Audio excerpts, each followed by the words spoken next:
Lamborghini has introduced the Temerario, its new super sports car that replaces the Huracán. This high-performance electrified vehicle model is equipped with a twin-turbo 4.0-liter V8 plug-in hybrid engine, delivering 920 horsepower.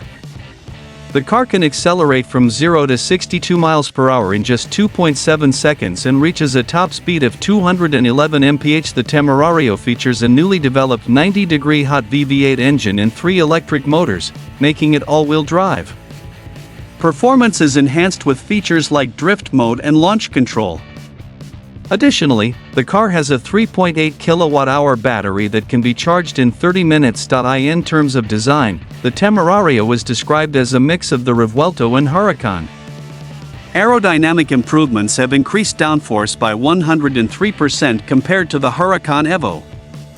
The interior features a modern cockpit design with expanded head and legroom. The price of the Temerario has not yet been revealed, but it is expected to be in the $400,000 to $500,000 range. The car is anticipated to go on sale in late 2024 or early 2025.